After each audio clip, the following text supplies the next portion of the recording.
An balimaw ni ɲɔgɔn Mali Actu don kibaru kɛnɛ kan. Bi kibaruya min b'an bolo ka da kulo kan o de ka fɔ sibiridon bɛ kalo tile 18 kɔnɔna la bɛnkan kɔni sɔrɔla gouvernement ni école karamɔgɔw ni ɲɔgɔn cɛ n'o kɛra sababu ye kalanw daminɛna bi. Kunnafoni min sera ma o y'a yira k'a fɔ sibiridon école karamɔgɔw ka jɛkulu kɔni ni gouvernement mɔgɔw kɔni ye ɲɔgɔn ye premier ministre ka dagayɔrɔ la. O ɲɔgɔn ye de kɔni senfɛ an b'aw yira la k'a fɔ école maître ka laɲini n'o tun ye laɲini 10 ye laɲini 8 kɔni bɛnkan sabatilen sɔrɔl'olu la laɲini 1 bɛnkan kilancɛ sɔrɔl'o la nka laɲini 10nan kɔni bɛnkan ma sɔrɔ o la. Laɲini min yɛrɛ kɔni tun bɛ maître ninnu ni kan kosɛbɛ n'o y'a ye ko ka u ka so wari kɔni fara u saraw kan an b'a yira la k'a fɔ gouvernement kɔni ye o layidu ta u ye. U y'a yira k'a fɔ 4000 kɔni bɛna fara ni maître ninnu sara kan n'o bɛ kɛ so sara wari ye. Hakililajigi la an b'a yira la k'a fɔ ni école maître ninnu yɛrɛ kɔni ye baarabila caman kɛ ni a baarabila bɛɛ faralen ɲɔgɔn kan n'o bɛ taa kalo 5 kɔni ɲɔgɔnna la. Ni kɔni ne kɔni senfɛ sa maître ninnu y'a laɲini k'a fɔ k'u bɛ n'u ka baaraw daminɛ cogo la ko nka olu kɔni bɛ kangari da kɛ gouvernement ye ko gouvernement k'a kɛ cogo bɛɛ la yaasa ka bɛnkan ninnu kɔni bɔ a sira fɛ. Kibaruya wɛrɛ min b'an bolo ka da kulo kan o de ka fɔ ŋunuŋunukan min kɔni kun fɔra k'a fɔ ko miliyɔn 10 kɔni ko yurugu la ministère de la justice la n'o ye an ka kiiribulon minisiriso ye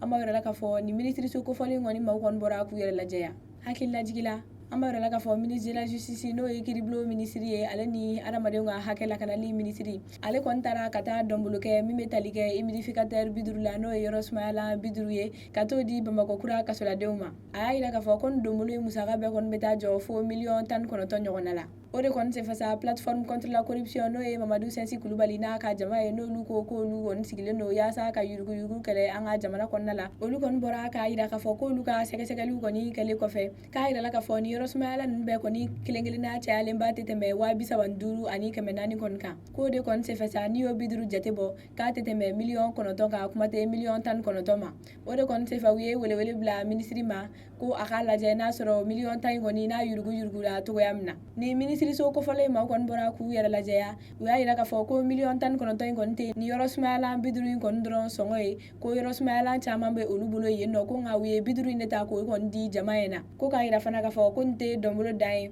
k'u bɛna dɔnbolo wɛrɛ kɛ kasoladen wɛrɛw ma minnu tɛ bamakɔ kura kasoladenw kɔni dɔrɔn ye. U y'a yira fana k'a fɔ k'olu bɛ ka fɛɛrɛ sugu bɛɛ tigɛ ko yaasa kasoladen fɛn fɛn kɔni n'o bɛ Mali jamana kan dɔ bɛ se ka bɔ olu ka kasolasigi kɔni degun na. Kunnafoni wɛrɛ m'an bolo ka da kulo kan o de ka fɔ jeudidon mɛkalo tile 16 kɔni kɔnɔna la Tɔnbɔkutu commerçant ba dɔ n'ale kun minɛla bingannikɛla dɔw fɛ tɛnɛndon mɛkalo tile 13 kɔni kɔnɔna la an b'a yira la k'a fɔ ale ɲuman seginna a ka so. Kibaruya min sera ma o y'a yira k'a fɔ tɛnɛndon mɛkalo tile 13 kɔnɔna la ni jagokɛlaba in n'ale kɔni n'a ka denbaya kun bɛ yala la mobili la Tɔnbɔkutu kɔnɔna la bingannikɛla dɔw n'olu kɔni kun bɛ mobiliba la olu de kɔni tugura ni mɔgɔ kofɔlen ninnu kɔ. U ye jan d'aw ɲɛ ni ka ni jagokɛla in kɔni ka denbaya labɔ ni ka taa ni a n'a ka mobili ye fo ka taa se alamisadon ma mɔgɔ kɔni kun t'a dɔn cɛ in kun minɛna kun min na ani u y'a minɛ ka taa n'a ye yɔrɔ min na. An bɛ yɔrɔ min na ko bi jagokɛla in kɔni seginna a ka denbaya la baasi m'a sɔrɔ. Kunnafoni kuncɛ la an b'a yira la k'a fɔ mɛkalo tile 16 kɔnɔna la mankanba kɔni o wulila dire n'o bɛ Tɔnbɔkutu mara la. Mankan yɛrɛ kɔni kun tɛ dɔwɛrɛ ye sa ko kamalenin dɔ de kɔni fagara bingannikɛla dɔw fɛ. Kunnafoni min sera ma o y'a yira k'a fɔ alamisa tɛmɛnen n'o bɛnna mɛkalo tile 16 kɔni kɔnɔna ma